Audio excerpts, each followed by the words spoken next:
ఒక ప్రముఖ TV channel ఇంటర్వ్యూలో భట్టి గారు ఒక జర్నలిస్ట్ రాష్ట్ర ఆదాయానికి మీరు చేస్తున్న వాగ్దానాలకు మధ్య తీవ్ర అంతరం ఉంది, ఎలా అమలు చేస్తారని అడిగారు అధ్యక్ష.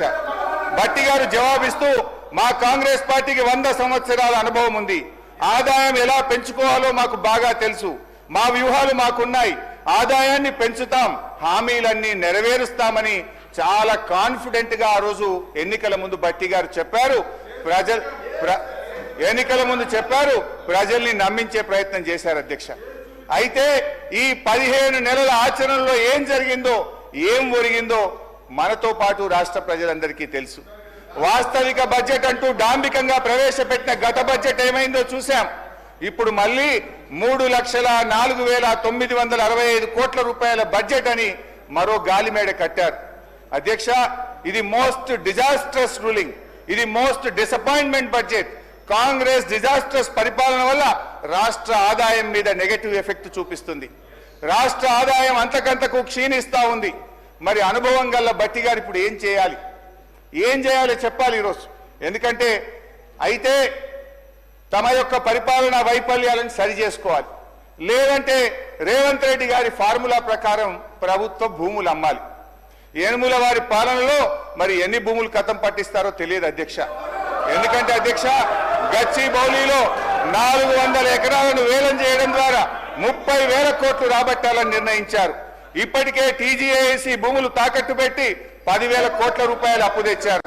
ఇప్పుడేమో హెచ్ఎండిఏ ఆస్తులు తాకట్టు పెట్టి మరో 20,000 కోట్ల అప్పు తెస్తామని మొన్ననే అసెంబ్లీలో సమాధానం చెప్పారు. హెచ్ఎండబ్ల్యూఎస్ఎస్ జిహెచ్ఎంసీ ఆస్తులు తాకట్టు పెట్టి మరో 20,000 కోట్లు అప్పు తెచ్చే ప్రయత్నం చేస్తున్నారు. హౌసింగ్ బోర్డు భూములు అమ్మకం ఇప్పటికే షురువైపోయింది.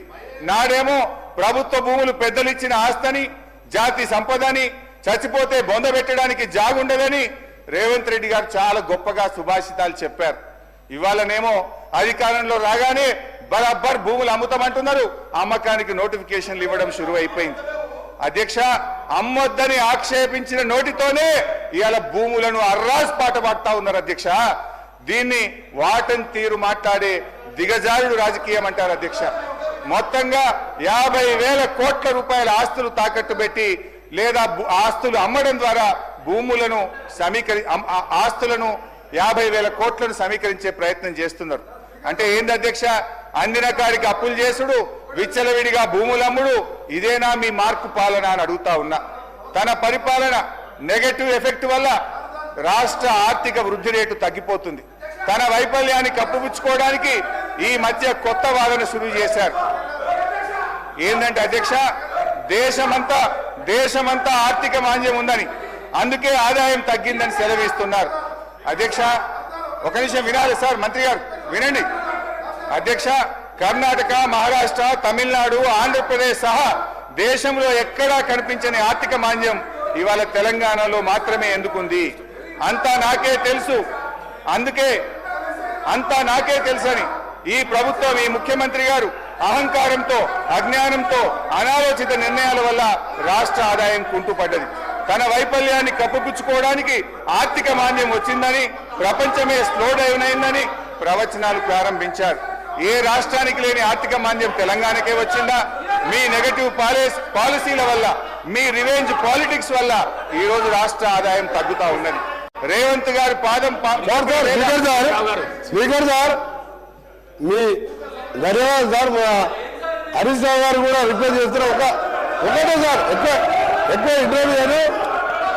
అరే నీకు చెప్పకముందే భయపడితే ఎట్లా?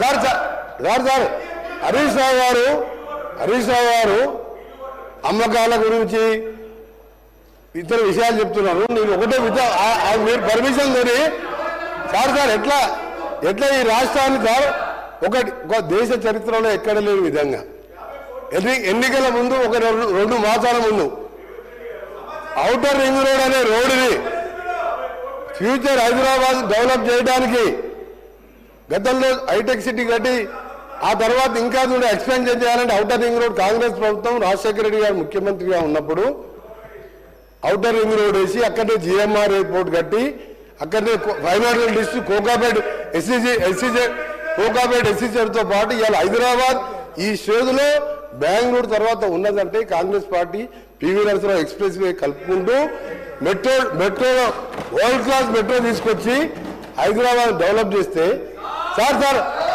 రెండు మాసాల ముందు ఎన్నికల 2 విషయాలు చెప్తా సార్ మీకు. మన తెలంగాణ సభ్య సమాజం తలదించుకునే విధంగా ఔటర్ రింగ్ రోడ్డుని కమిషన్ కక్కుర్తుబడి 7,300 కోట్లకు రోడ్డు రంపిన ఘన చరిత్ర ఈయన సార్ వీళ్ళది. రెండవది సార్ ఎక్సైజ్ ఎప్పటివరకు ఉంటుంది సార్?